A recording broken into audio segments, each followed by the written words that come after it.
อืมแล้วเอาบุยูมานี่เอาบุยูมานี่ว่าเด้งได้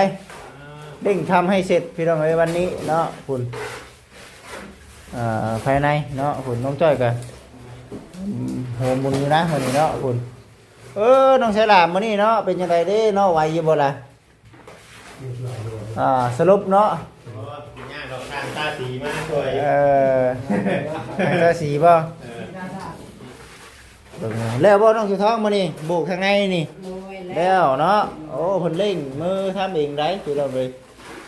ได้จับไปเนาะ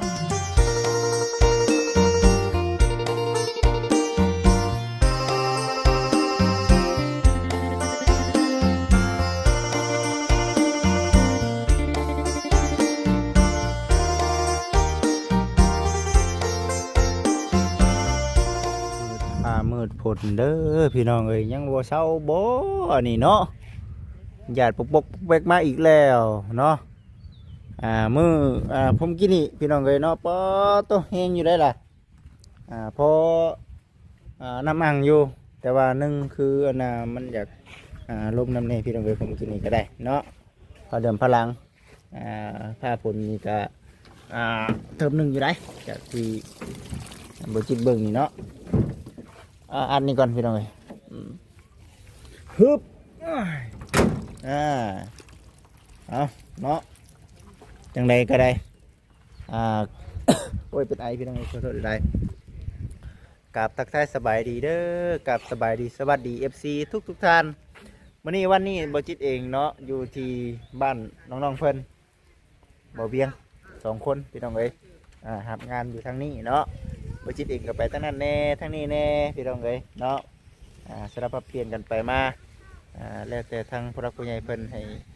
เป็นสะพานบุญพี่น้องเอ้ยถือว่าดำเนินการให้ทางผู้รักผู้ใหญ่เพิ่นเต็มที่เนาะมื้อนี้วันนี้เด้อเนาะก็สิมาอัปเดตต่ออยู่ที่คลิปของทางบ้านน้องถือทองเพิ่นคือเก่าเด้อพี่น้องเด้อเนาะถือว่าใกล้ได้แล้วพี่น้องเนาะใกล้สีสำเร็จเสร็จสิ้นแล้วในเรื่องของทางเบียกบ้านทางบ้านน้องๆเพิ่นเนาะใกล้สีบ่ได้มาหาแล้วบัดนี้เนาะโอ้ยเนาะตกลงเป็นผู้ช่วยหรือว่าเป็นตัวท่วงนี่เนาะสร้างมาหน่อยนี่เนาะจัดการยกขึ้นติเอาพี่น้องเลยเอาถังอันนี้เลยเนาะ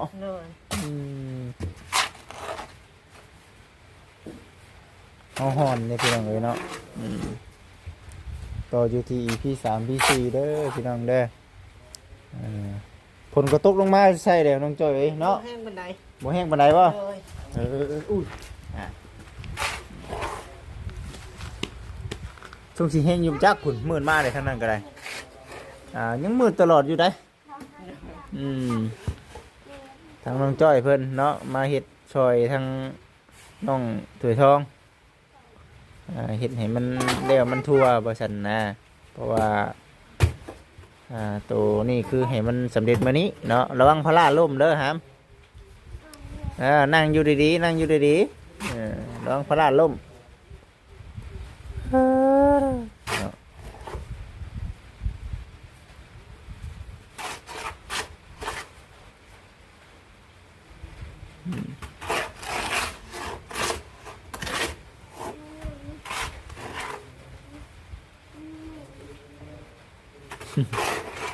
พี่น้องเบิ่งไปเนาะนกไข่เพิ่นกลางคืนเติบใต้อยู่บ่นี่นะใช้ปลักไผ่อยู่ใส่ละบันเบิ่งเด้อบ่ยันมันเปียกเนาะกว่ายามพายามฝนพี่น้องเอ้ยเนาะไปลุยเนาะพุ่นน้องจ้อยก็ได้มันเปื้อนแน่บาดนี้เนาะมื่นได้พี่น้องเอ้ยปุ๊บสายลุยเนาะเสียงถักอย่างมาเนาะบ่เสียเลยเนาะถ่ายลมฝนตกเนาะเบิ่งไปน้ำกัน ฮ้อสวยงามเนาะสวยงามได้พี่น้องเอ้ยเนาะถือว่าเฮ็ดไปพี่น้องเนาะอันนี้คือจะเป็นในเรื่องของทางมื้อนี้เนาะมื้อนี้ก็สิเป็นในนี้เด้อพี่น้องเด้อเนาะ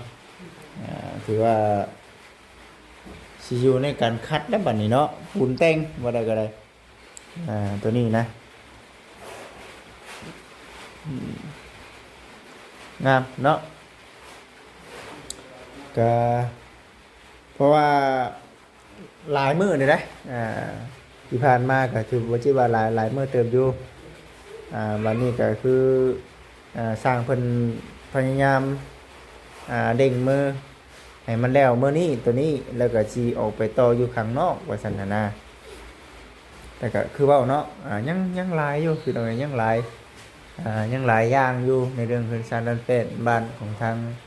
น้องเสือทองนี้เนาะคือว่าพี่น้องเลยเนาะบ่มส้มไปน้ำกันพี่น้องเลยเนาะยังหลายอย่าง โอ้ยเป็นว่าเป็นไงคนกระตุกกระนำกันเข้ามาอีกเลยได้พี่น้องเลยเนาะโอ้ยเนาะน้ำในหนองบ่นี่เนาะบ่คิดว่าสิได้กินปลาบ่ได้กินแล้วนี่ว่าซั่น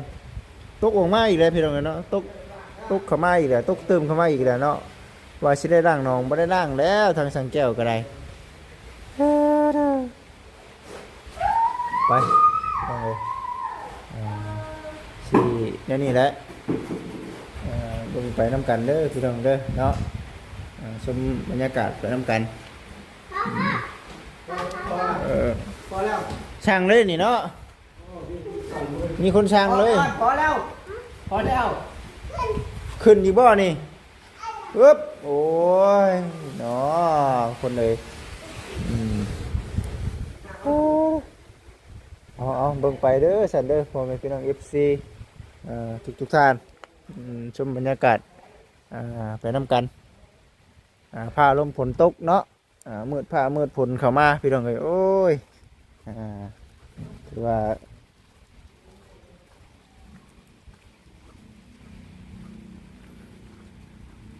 ไปทางไหนมาทางไหนกันระมัดระวังเด้อพ่อแม่พี่น้องเด้อ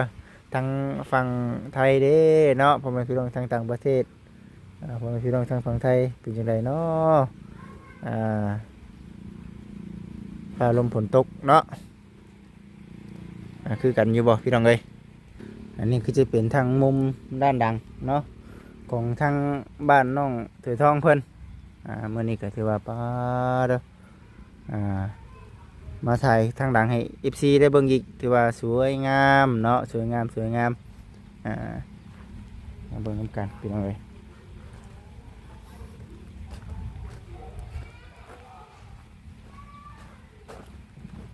ยังหลายขั้นตอนอยู่เนาะผ้าห้องผ้ารังเลยได้พี่น้องเอ้ยเนาะผุนทางนั้นก็จะบอกได้เนาะพุ่งกินนี่นะฝนตกแห้งแต่ก็อยู่ทางบ้านแบบบ่ได้ตกนะพี่น้องเอ้ย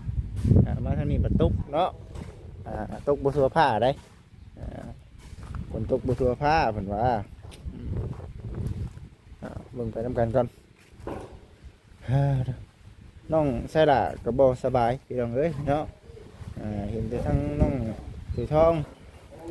น้องจ้อยบ่ส่งแล้วก็ผู้ช่วยเพิ่นนำแน่ปัญหาว่าทำไม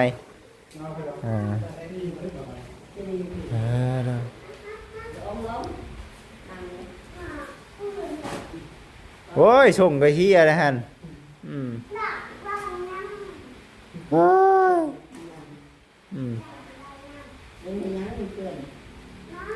มันน้ำเปียกเลยฮั่นมันเปียกได้เนาะ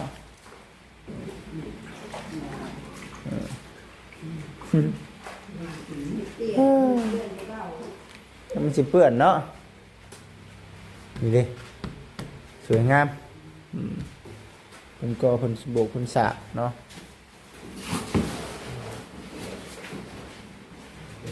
กำลังบุกพี่น้องเลยเนาะกำลังใส่กันอยู่คุณเบิ่งเด้อเนาะ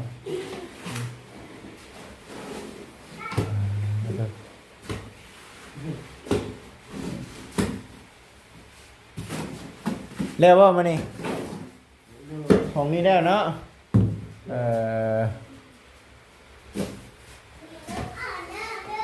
ลงไปพี่น้องเนาะติดตามและชมเบิ่งไปน้ำกันบ้านน้องไซราตะกี้โอ้หลายคนเด้เนาะบุ่มบ่มบุ่มบ่มบุ่มบ่มเด้บ้านน้องถวยบัดดึงกันไปดึงกันมาอยู่แทน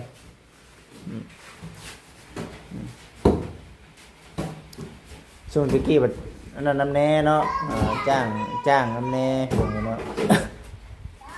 โอ้ยเป็นไอเด้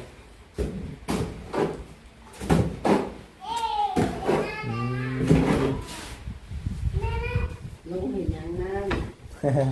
เบิ่งเด้อเนาะเบิ่งเด้อ เป็นไง ติดตามชมเบิ่งไปนำกันพี่น้องเลยแต่เฮ็ดอยู่ตั้งน้องๆเพิ่นก็ได้ขุดไข่อยู่เนาะ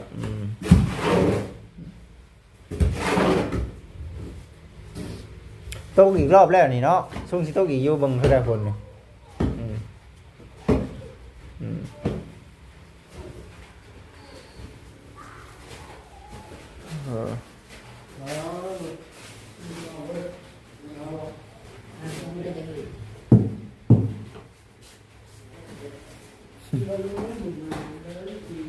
วิธีผสมปูนนะพี่น้องเลยเนาะ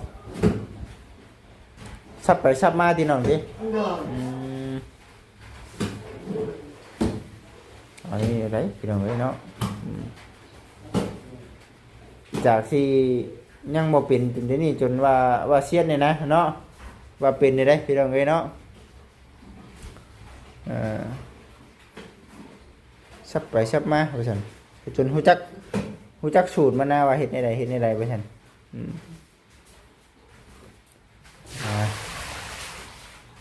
ไปเรื่อยไปสั่นเนาะเรายังฝานี่เนาะยังฝานี่แล้วก็ฝานี่น้ำแน่พี่น้องเนาะยังสองฝานึงดอกแล้วก็คือสิอันคาดบ่มีถูก คือสิสำเร็จบัดนี้ก็ได้ภายในเฮานี่เนาะเบิ่งเด้อเนาะเท่าไหร่จ้าเนี่ยรักมาเพื่อวิธีผสมปูนเด้อพี่น้องได้พุ่นเฮ็ดไป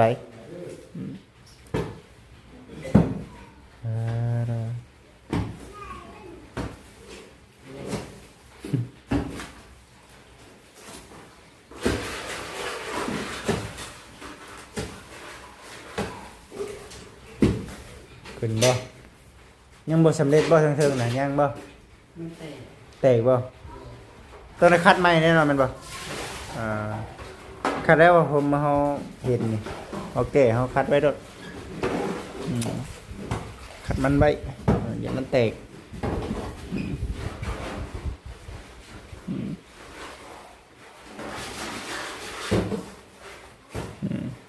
คัดเต็มน้ำ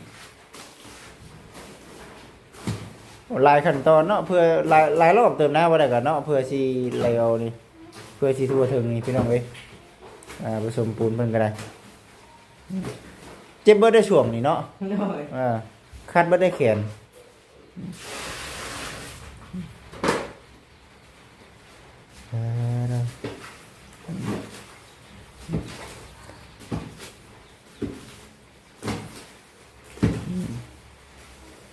ขั้นตอนพี่น้องเอ้ยเนาะ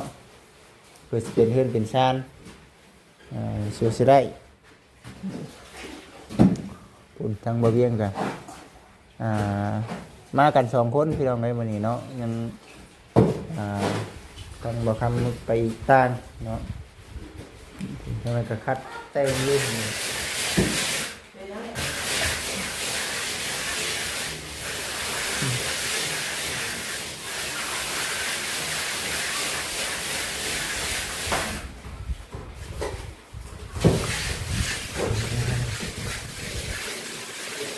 ทางกันก็บ่ประเด็นนี่ทางเบิ่งบ่หากันแถวใกล้นี่แหละเนาะพอได้ปิ้งเขียนแม่ไข่ได้ยามนี่เนาะเขียนตะมูแม่ไข่ มีคักเลยพี่น้องเลยเนาะโอ้เห็นบ่ในเรื่องเลยเพียงแล้วเนาะคุณผู้ชมหรือว่าคักแน่ดีกว่าส่วนสิเป็นเนื้อเดียวกันบ่ธรรมดาเด้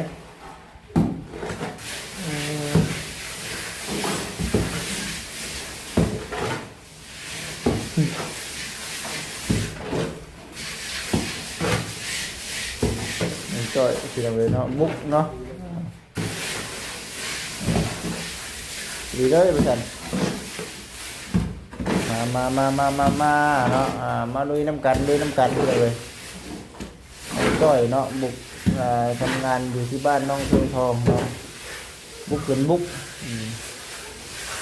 บ่เฮือนเองเบิดได้เนาะแม่นบ่เบิดในขั้นตอนการเฮ็ดเด้เฮือนน้องจ่อยพี่น้องที่ว่ามีแล้วโอเคแล้วบ้านน้องจ้อยเพิ่นสิเลยบัดนี้มาเฮ็ดซอยหมู่ซอยคู่แล้วบัดนี้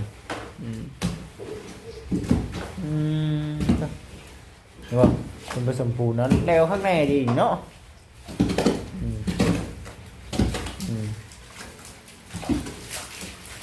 ถ้าเฮาผสมบ่อันนั้นเด้บ่ทั่วบ่ถึงเนี่ยมันสิเกิดหยังขึ้นมันทั่วขึ้นมันคือผืดบ่หนึ่งมากกับฟ้าของเขามันผมมีความทนทานอีกแน่เนาะมันสีแบบมันสีเตะน้ำแน่แหละแม่นบ่นี่ก่อยเดี๋ยวคักแน่นี่ได้พี่น้องเลยน้องมาเลยจะเป็นเนื้อเดียวกันนะว่าอะไรก็ได้อันนี้คือจะเป็นปูนโบกเด้อพี่น้องเด้อเนาะปูนโบกก็คือแน่นี่แหละ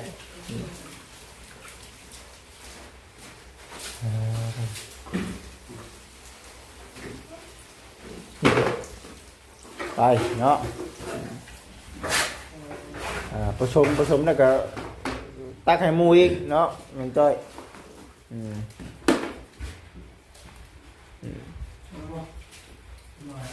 ได้เลยได้ระบบของท่านน้องอยู่ห้องบัดเนาะมีแต่เอาลงบ่บัน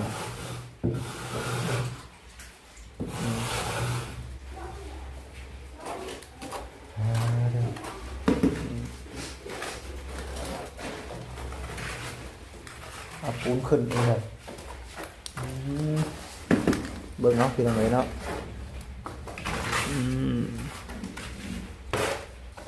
ถ้าผสมปูนโอเคเนี่ยมันเอาขึ้นก็สบายมันบ่ใช่โดดขึ้นแล้วเนาะโอ้ไวได้เลยเนาะโอ้นี่เลยเห็นป่ะก็คือเราได้เนาะสมชื่อสร้างเลยพี่น้องเอ้ย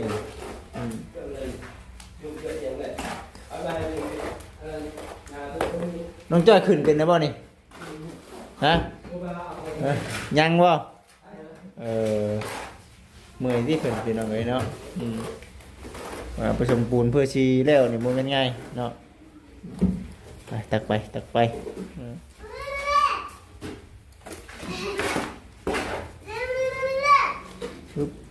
เห็นป่ะ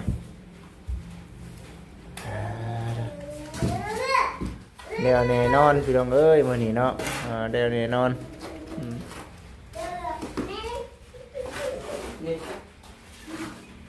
บุกขึ้น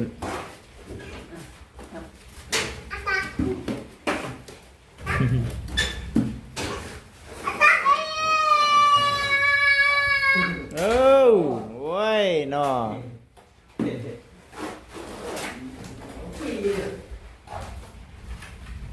นี่ผมจะตกก็ดี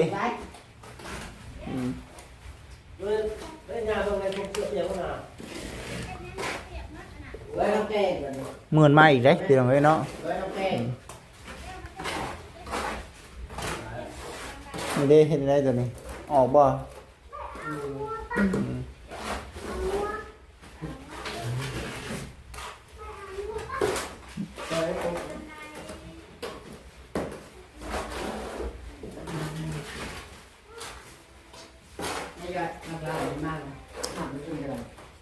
หามาพี่ป่ะ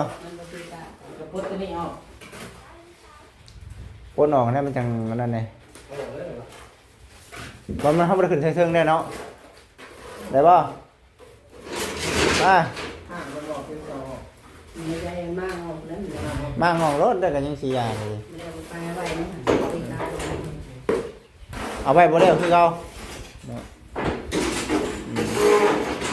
เด็กเด็กนี่ก็นักซับพี่น้องเอ้ยโอ้ระวังเนาะ ต้องหักมือไป ระวังเนาะ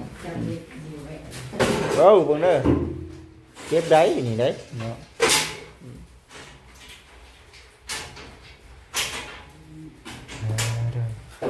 เฮ็ดกระปูนี่บ่ธรรมดาเด้พี่น้องเอ้ยเนาะมือเฮานี่เพื่อสิล้างออกนี่บ่แม่นง่ายล้างออกไปเนาะสำเร็จแน่นอนพี่น้องเอ้ยบ้านน้องเสือทองวันนี้เนาะ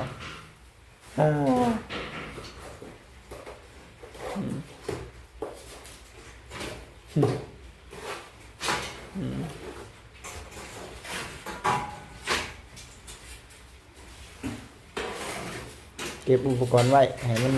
โล่งจับให้เอาได้ป่ะไปเลยเนาะโอเคเบิ่งเด้อนั่งเด้อนางดากองหาแป้นบัดนี้เนาะแป๊บเดียวพี่น้องเอ้ย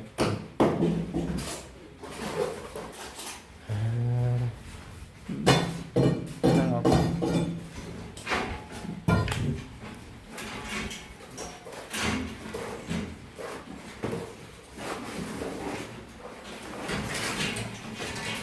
เก็บ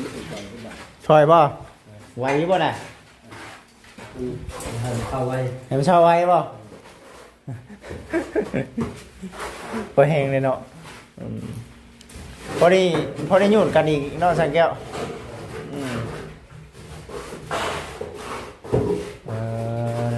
ไปใส่ที่ตรงไหนดีไปน้ำกันสังแก้วลงมือทำเองเนี่ยนะรอบนี้ครูได้ไปสัตว์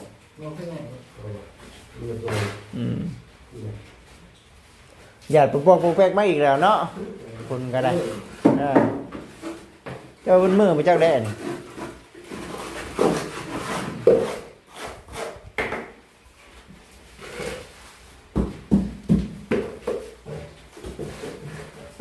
แล้วเนาะโอ้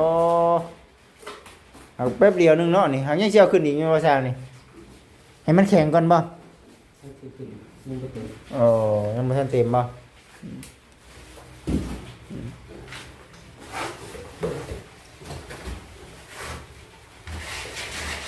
ลงไปน้ำกันคืออะไรเนาะคน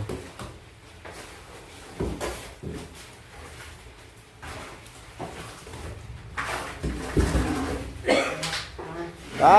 เอ้าน้องจ้อยจัดไปหลายคนหุ่มกันพี่ต้องไอ้บ้านนี้เนาะได้แน่นอน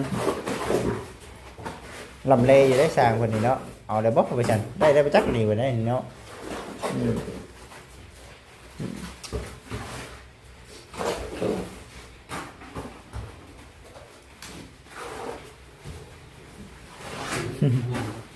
คันเลยมันบ่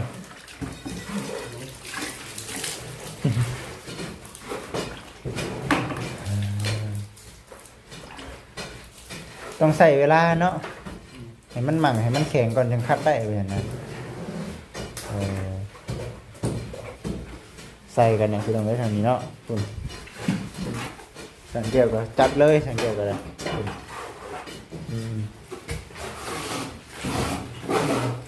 เฮ้ยเนาะมาซ่าแล้วมานี่เป็นคลายเวียดพี่น้องเลยเนาะประชม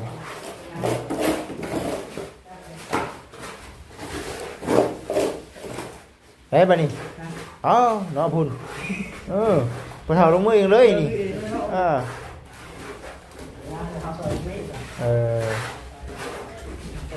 สบายดีเนาะ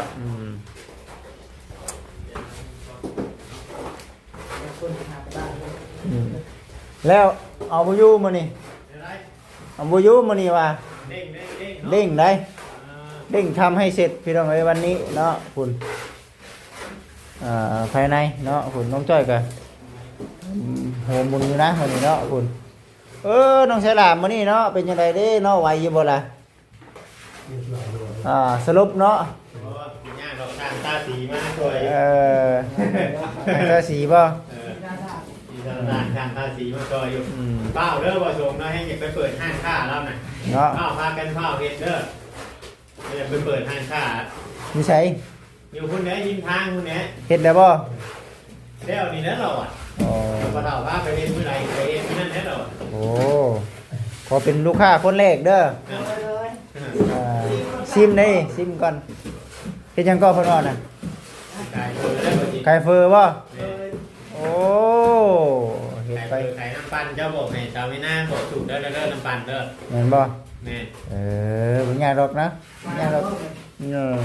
เดี๋ยวนามาน้ำบ่ มามื้อนี้บ่ได้มามื้อนี้บ่ได้มาบ่ได้มา แต่ว่าเราเชียร์ลำวงน้องนาตีเลยจ้ะ ว้ายเนาะตั้งแต่เมื่อวานนี่สิ เชียร์น้องน้ำมือ บ่ ได้เชียร์บ่ บ่ได้เชียร์บ่ได้เชียร์ จะออกมาก่อนเนาะ แม่นเพิ่นเอามาก่อน เตี้ยให้บ่ มี นี่แหละ เสียบสดเดึงเลย แต่เราเรียกแบบว่าได้นั่นเพิ่นเราไม่ได้ว่าไปเล็กน้อยไปนั่นเพิ่น อ้าว เอาแบบมาเรียกมานั่นเนาะเอาอาจจะมาที่แบบมืดพ้นป่านในวานนี่กระทอยได้กระตอบว่าเรา นี่เดี๋ยวเพิ่นเอาไปใส่ติ ก็ได้ไปใจเลยให้ไปหาแต่ให้หาเพิ่นมานี่เพิ่นจะเขาว่า โอ้นั่นแหละเฮ็ดเปิดห้านค้าห้านขายเนาะก็เป็นอีกอาชีพหนึงเด้พอได้แก้ไขเล็กๆน้อยๆนะ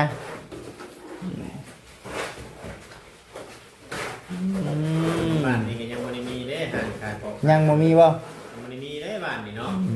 มีแต่ไปกินอยู่บ้านเดืออะไรกับไปกินอยู่ผูกห้างตัดผมผูก ไปถ้าสิเวลามาเฮ็ดเวียกทางนี้อยากกินข้าวกินน้ำเนาะโอ้ยแก้ไขนะว่าซั่นเนาะจะว่าอิ่มย้อนมาจักพี่น้องเอ้ยอุ่นทางนี้ก็เด้งมือแล้วเจ้าข่อยก็สิได้มือได้ได กินเมื่อไหร่บ่ แม่ เมื่อคือกันได้อันนี้กัน แม่นบ่ กับคือกันได้ยันคนพอคอยเบิ่งเดียวไปทางเทโน่พุ่นนี่ คือกันอีกแล้ว มืดแล้ววันนี้นะ แม่ หลักทางเลยเนาะ มืดแล้วแยกคือมันนั่นนะผูก เนาะคุณน้ ทีนี่มันเริ่มไหลไปทางพุ่นแล้วบัด ำเนาะรถบัดบ่พาไปซิโนูแน่เนาะเจ้าก็ได้โอ้ย เจ้าบอกคอยจะดีอยู่ไม่เท่านี่บอกไว้ป้าไว้พุ่นมาได้บอกคอยไว้คิดว่าสิเมื่ออันนั้น เนาะ ยังผ้ายังปวดแบบนี้เลยเนาะ โอ้ยอย่างแรกคิดว่าสิในเมื่อคนละเทื่อพี่น้องเอ้ยเมื่อพร้อมกันสิได้นี่เนาะมืดผ้ามืดฝนเข้ามาได้พี่น้องเอ้ยมันเข้าไปทางเซโนเฮาแล้วบ่บัดนี่เนาะทางนั้นได้ตามทางบัดทางเฮาได้เบิ่งแล้วบ่น้องสุท้องมื้อนี้บุกทางในนี่ เลยแล้ แล้ว วเนาะโอ้เพิ่นเล่งมือทำเองได้พี่น้องเอ้ยไปสักไปเนาะมีแต่ซีนอันนี้แหละทั้งบ่คิดเองก็ได้ผลกระหยาดมาเด้อพี่น้องเอ้ยเดี๋ยวสิได้กลับบ้านกลับซองก่อนเพราะว่าเมื่อเว้นเนาะพี่น้องเนาะมันจังคือว่าเดี๋ยวมันมืดฟ้ามืดฝนแบบนี้เนาะเดี๋ยวสิไปลงคลิปให้กับพ่อแม่พี่น้องทุกท่านได้เบิ่งชมก็ถ่ายบรรยากาศสิแหละให้กับพ่อแม่พี่น้องทุกท่านได้เบิ่งชมก็ได้มันมาแต่หึงแล้วเนาะบ้านน้องดาวกับบ่จิตเองกับเดทไว้แล้วเพราะถือว่าสำเร็จสิ้นเบิดได้พี่น้องเอ้ยเนาะสวยงามพูดพี่น้องเอ้ยพูดนั่นก็ได้เนาะพูดเนาะไปจ้ะอยู่ดีมีแห้งเด้อพ่อแม่พี่น้องเด้อสบายดี